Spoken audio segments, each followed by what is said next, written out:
Okay, let's just dive right in. Imagine a single spark in the Middle East suddenly setting off a global firestorm. Well, that's exactly what seems to be happening right now. In this explainer, we're going to break down the Iran crisis, from the very first shots fired to the high-stakes geopolitical chess match that's unfolding. We're going to use the latest intelligence and reporting to give you the clearest possible picture of what's happening and what it all means for the rest of us. It all kicked off on this date, a day that saw years of simmering tensions just boil over into open warfare. It caught a lot of the world by surprise and, honestly, plunged the entire region into chaos.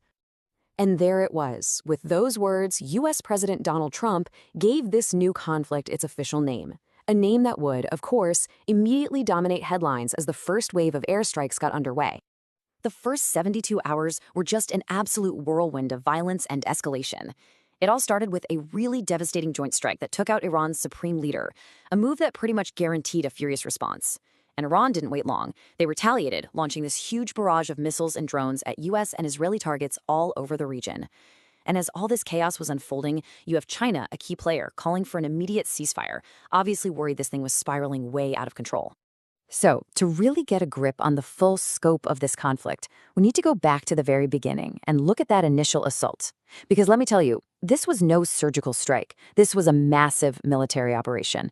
It was designed to completely cripple Iran's ability to fight back.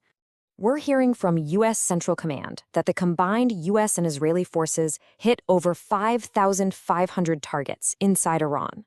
Just let that number sink in for a second.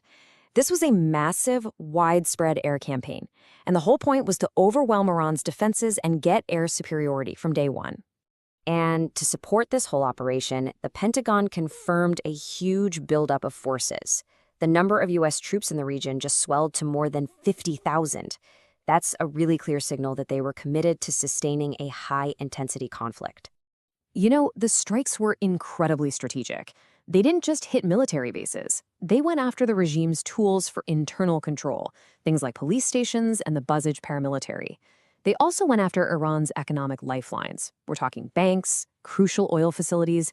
The clear goal here was to try and destabilize the regime from the inside out. But of course, Iran wasn't just going to take this lying down. Their response was swift, and they immediately expanded the battlefield way, way beyond their own borders. So, Iran's strategy was to open up multiple fronts. They launched around 300 ballistic missiles, the big, long-range ones, at Israel. At the exact same time, their proxy Hezbollah fired over 850 shorter-range rockets from Lebanon, really designed to just create chaos. And then, to top it all off, they targeted key U.S. allies in the Gulf, Saudi Arabia, the UAE, with waves of drones and missiles. And the consequences of this? They've been devastating, especially for civilians. In Lebanon, the conflict has just ignited a full-blown second front. It's created a massive humanitarian crisis. The United Nations is reporting that over 700,000 people have been displaced inside the country. And while all this is happening, the conflict is also threatening to choke a vital artery of the global economy. Yeah, this war's impact isn't just regional. It is seriously threatening to disrupt the global energy supply. And that could have really serious consequences for the entire world economy. Okay, so to really understand the economic stakes here, we need to take a quick look at a map. We need to talk about the importance of the Strait of Hormuz. It's this narrow strip of water. It's the only way for ships to get from the Persian Gulf to the open ocean. And when it comes to global energy, it is, without a doubt, the most important choke point on the entire planet.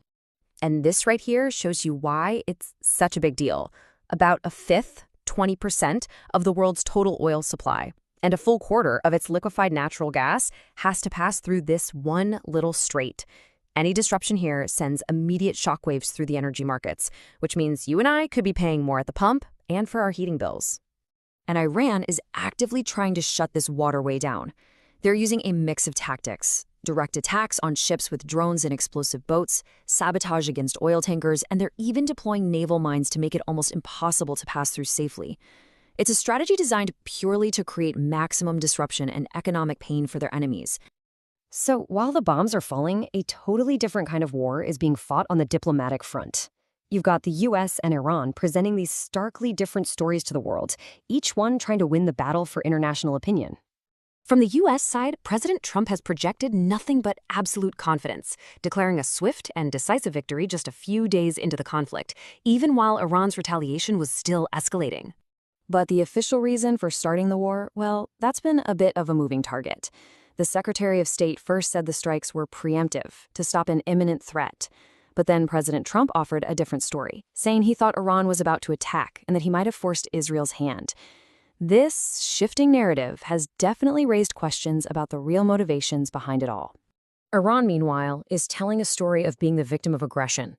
At the United Nations, its ambassador claimed over 1,300 civilians had been killed and framed the whole U.S.-Israeli operation not as preemption, but as a blatant act of war against his country.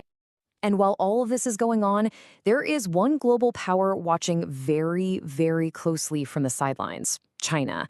And its position here is a lot more complicated than you might think. This table really sums up Beijing's dilemma perfectly. I mean, on one hand, its economic interests are massively tied to the Gulf states, who are U.S. allies. But on the other hand, Iran is a key strategic partner and a major oil supplier. And, philosophically, China is against the kind of unilateral military action the U.S. just took. And this quote from analyst Victoria Herzig really gets to the heart of it. For all the talk of partnership between China and Iran, when a crisis like this hits, China is always going to prioritize its own economic stability and its relationship with Washington. And what that means is that Iran probably can't count on China's full support here. Which leaves us with a huge critical question. So far, China has played it pretty safe, sticking to diplomatic statements, but as the world gets more and more unstable, is the dragon going to be forced to finally choose a side?